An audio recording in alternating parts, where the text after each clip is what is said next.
customer states they were in Yellowstone and the left rear brakes were sparking, so the customer removed everything except the brake caliper and one brake pad to build temporary pressure in the brake system. The mechanic was pretty surprised to see what the customer did to drive home like this for 11 hours. This vehicle was brought in as the customer said they just needed alignment after they got into an accident. The mechanic found that somebody had tried to install a new lower control arm on the passenger side, even though the bolt hole for the lower control arm bolt was torn. The shop also found other front end parts that were bent after the accident, and is still waiting to see if the customer will get any repairs performed, and they are also unsure who installed the new lower control arm. I don't know who thought that was going to work though. Look. When this vehicle was in for an oil change, the technician noticed that the brake fluid reservoir was low and that the brake pedal went to the floor. There was no mention of any of this by the customer, and he declined all repairs. Customer states I can't get the receiver in my hitch. Really? Why? Customer states there's an oil leak underneath the truck. The technician quickly found the engine oil leak, which was from this jug of engine oil in the bed of this customer's pickup truck.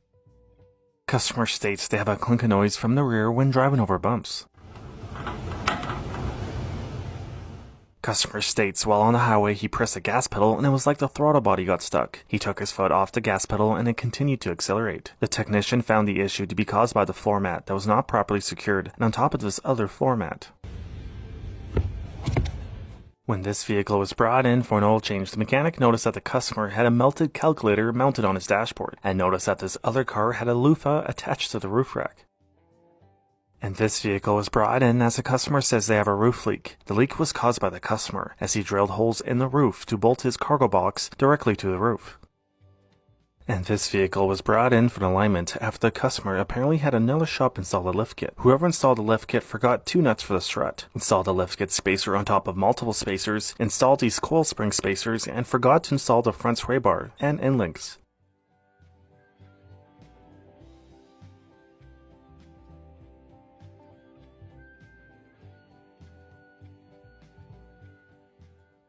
And here's an update to this clip that we showed in a previous video. The technician found that the timing belt broke, and mentioned that it looked like this timing belt kit was just recently installed. A new timing belt kit and intake manifold were installed. Unfortunately for the customer, there was no damage and the engine ran fine afterwards.